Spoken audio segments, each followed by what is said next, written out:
Alors salut à tous, salut YouTube. Donc aujourd'hui on va faire quelque chose de différent de ce que je fais d'habitude. On va tester un outil. Alors moi je suis passionné d'outils, je construis beaucoup de choses, vous l'avez remarqué. Et ça fait donc des années que je coupe du métal avec une scie abrasive. Comme beaucoup d'ailleurs. Pourquoi? Parce que la scie abrasive était le matériel le plus courant à trouver et le moins cher. Hein.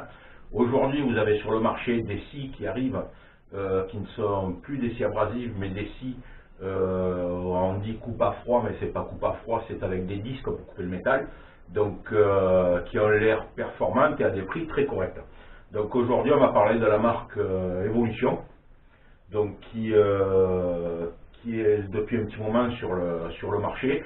Et puis bon, aujourd'hui on la trouve à des prix très corrects dans les supermarchés, et puis surtout on a plus de facilité à se procurer les lames de rechange. Donc j'ai acheté ce modèle là, c'est ce qu'on va essayer aujourd'hui. Alors on va passer au carton. Alors j'ai déjà déballé la machine parce que j'ai pas beaucoup de place, vous l'avez remarqué. Donc on va voir ce qu'il y a sur le carton. Donc il n'y a pas grand chose, hein. Il n'y a pas grand chose. Alors c'est une machine donc qui est prévue, donc qui fait 2200 watts pour 15 ampères. Alors sur certains sites ils affichent 2000 watts, alors bon là vous avez la puissance réelle, hein, au moins vous l'avez sur le carton, vous savez exactement ce qu'elle vaut. Donc 2200 watts, elle peut couper de l'acier de 6 mm d'épaisseur, et vous allez voir qu'il y a un petit peu de tout. Après elle peut couper du bois avec des clous. Alors couper du bois avec des clous, tout le monde fait la démonstration sur YouTube, vous verrez, mais franchement ça sert à rien. Quand vous avez coupé un IPN avec couper des clous, c'est de la gnognotte, hein. Donc voilà.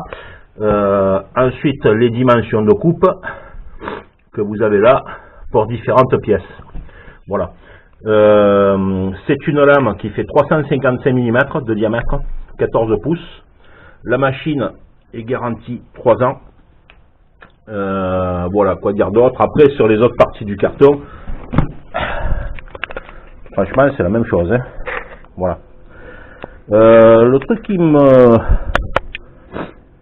me sidère un peu, c'est que j'ai pas trop trouvé qui fabrique cette machine.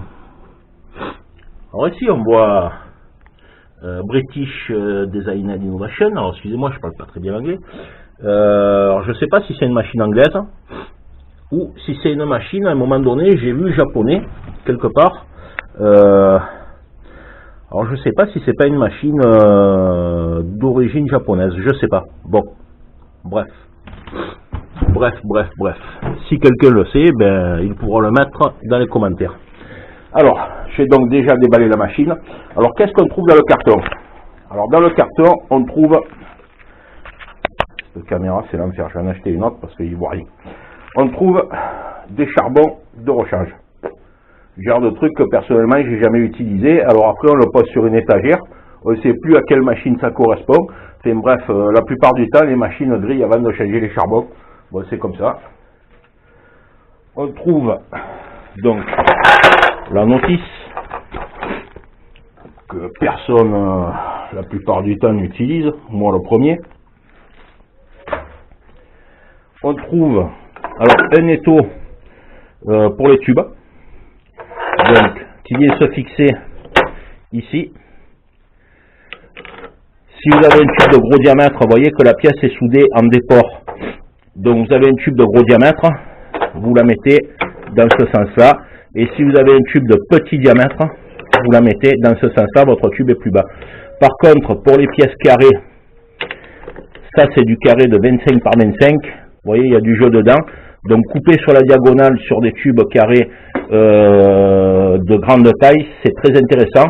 Pourquoi? Parce que ça permet d'attaquer plus vite. Alors qu'on attaque un angle, bon là c'est du rectangle, donc ça fera pas l'affaire. C'est pas pour ça. À la base, c'est une pièce pour les tubes ronds. Voilà. Hop. Et une clé Allen. Alors ça c'est un petit peu un défaut, je dirais, parce qu'à partir du moment où il faut commencer à utiliser un outil pour régler un autre outil, ça commence à devenir rapidement chiant. Voilà. Mais bon, c'est comme ça. Vous pouvez toujours modifier les vis, y souder une pièce comme ça pour pouvoir les serrer, les desserrer à la main. Bon, après vous faites comme vous voulez. Donc la clé Allen, voilà. La machine. Alors, elle dispose d'un étau comme toutes les machines.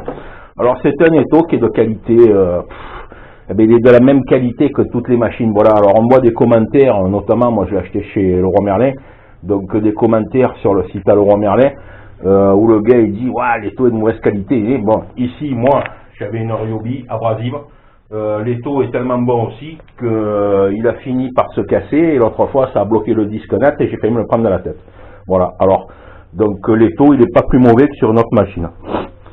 Le socle est en métal. Le corps de la machine, lui, c'est de l'alliage, c'est pas du plastique. Alors je ne sais pas si c'est un alliage d'acier ou un alliage d'aluminium, bon ça n'a pas beaucoup d'importance. C'est pour dire qu'il est en alliage.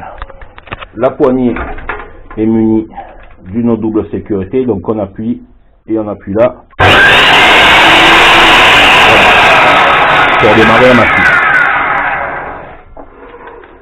Alors ici les spécifications, donc 2200 watts, disque en 355, l'alésage est de 25,4 et la vitesse maxi est de 1450 RPM. Donc je ne sais pas si ça correspond à des tours minutes, je pense qu'il faut faire une petite conversion. Le câble est relativement long et souple en plus, ce qui est appréciable, c'est rare parce que la plupart des fabricants mettent un câble rigide et court, ça permet de baisser le prix. Là, ils n'ont pas rechigné sur le câble, j'ai apprécié. La lame, donc, voilà. Voilà la lame.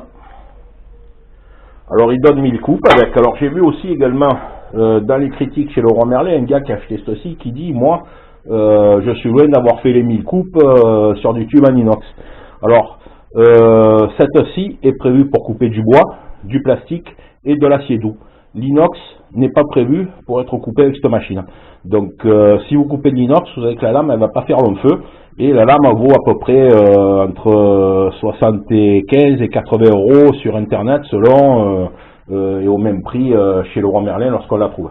Bon, voilà, c'est une scie qui n'est pas prévue pour couper de l'inox, seulement de l'acier doux. Hein, pour les aciers je parle.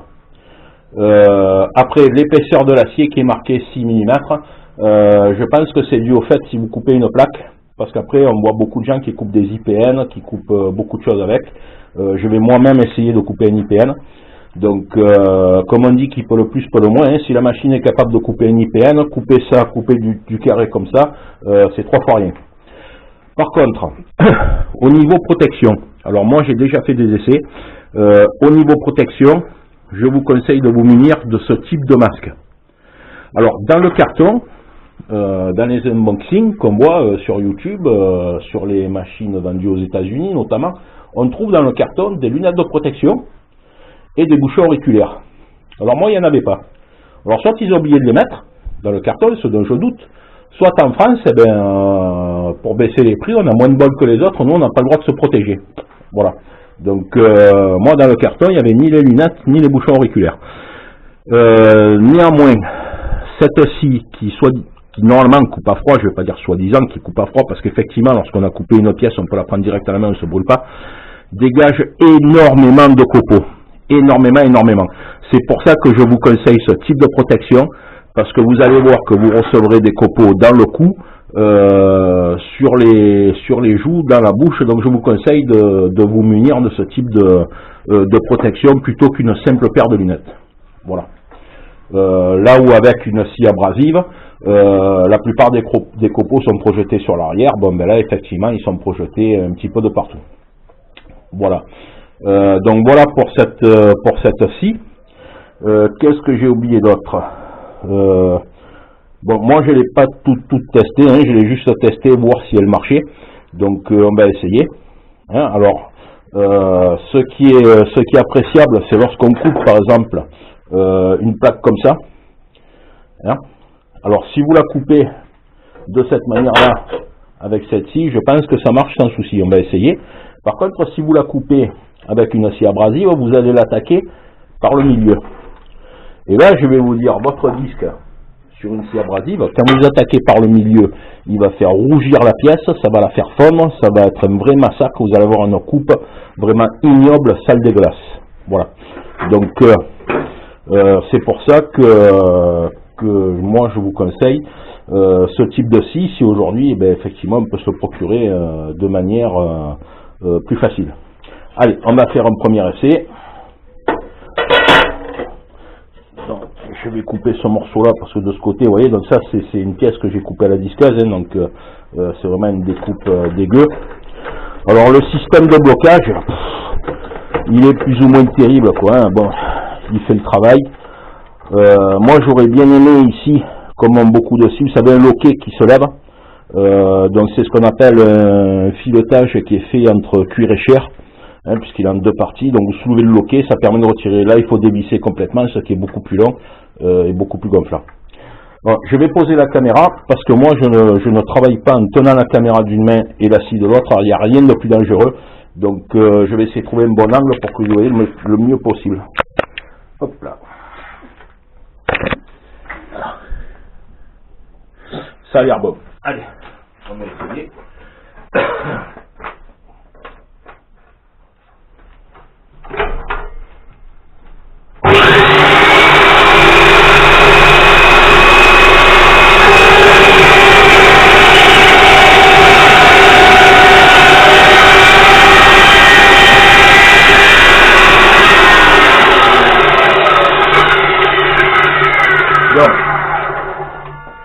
Je le touche à la main devant vous, hein, vous voyez que je ne me brûle absolument pas.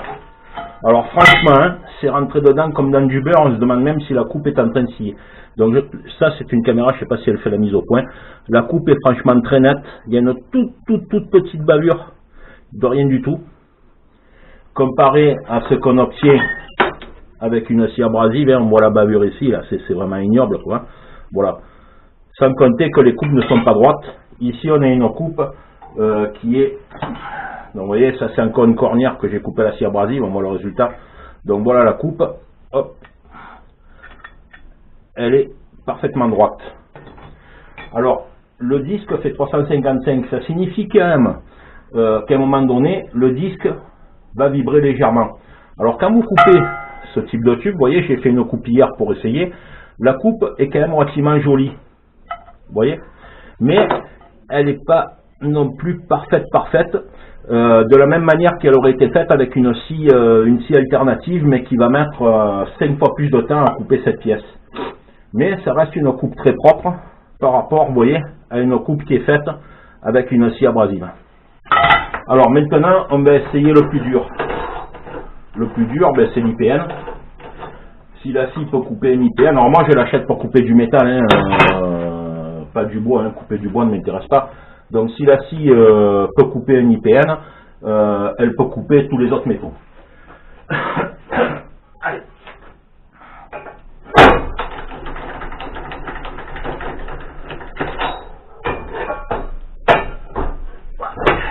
Allez, hein.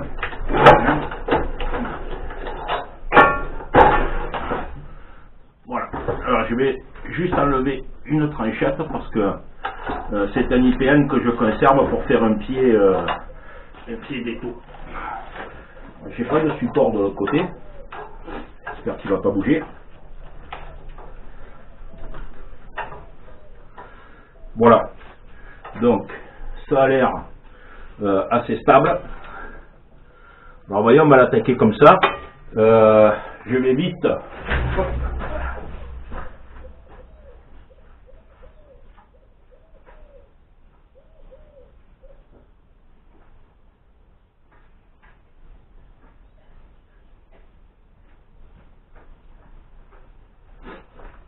Et quand on est mal préparé, ce que ça donne, bon désolé, vous avez compris que j'ai tout un petit peu de partout. Alors c'est un IPN qui mesure 140 par 75 et qui a une épaisseur effective de 7 mm. Donc 7 mm, ça signifie qu'à un moment donné, la scie va couper des deux côtés. Et voilà. Alors, je serre bien pour être sûr. Allez, on y va.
c'est impressionnant. Alors c'est pas un gag, hein. Là je vous dis franco, vous voyez c'est pas chaud du tout. Et quand vous voyez la coupe, entre la coupe qui a été faite auparavant avec une scie sabre, et puis la coupe que fait cette bécane, putain alors là, alors j'ai surtout pas appuyé pour couper le plus droit possible. Et ben voilà le résultat. Franchement, là je suis agréablement surpris. Bon, je vais enlever le morceau d'IPN parce que, ben, vous voyez tous ces petits copeaux là, vous les verrez pas bien. Vous voyez tous ces petits copeaux qui tombent, alors ça vous projette dessus. Donc, eux par contre, ils sont chauds. Ça, ils l'ont pas précisé. Ici, j'ai du tube de chauffagiste. Donc du 26-34, on va essayer les taux à tube. Alors hop, on place les taux à tube. Alors comme c'est du tube de petit diamètre, je vais mettre la partie vers le bas. Il vaut mieux serrer en bas qu'ici parce que sinon la pièce se replie. Mais franchement le coup de l'IPN, alors il faut pas forcer, hein. Faut pas forcer, ça rentre tout seul dans l'IPN, faut pas forcer, sinon votre coupe risque de bouger. D'ailleurs, j'ai pas testé. On va prendre un morceau de métal ici. C'est parfaitement droit. Rien à dire, hein. Franchement rien à dire. Allez, on fait un petit bout de tube.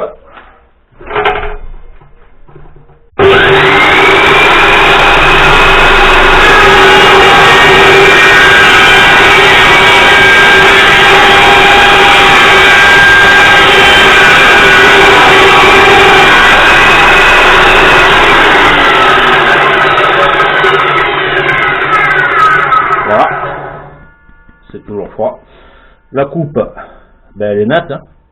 Je ne sais pas si la caméra le voit bien, nickel. Et puis pour terminer, comme malgré tout, l'avantage de cette scie, en coupant du bois, même si moi je ne l'ai pas acheté dans ce but, de temps en temps ça m'arrive de couper un morceau de bois pour faire une cale pour les pièces que je fabrique. Alors quand vous coupez un morceau de bois avec une scie abrasive, ceux qui ont déjà essayé le savent, au bout de 10 secondes, vous êtes dans le brouillard de Londres et dans une poussière irrespirable. Irrespirable. Donc, on va essayer de couper un morceau de bois. Alors, j'ai pas mis de clou dedans, ça sert à rien. Pourquoi? Parce que, hein, vous avez compris que si elle peut couper un IPN, c'est pas 3 clous qui va l'arrêter. Hein, donc, il faut arrêter les conneries aussi. Allez, c'est parti.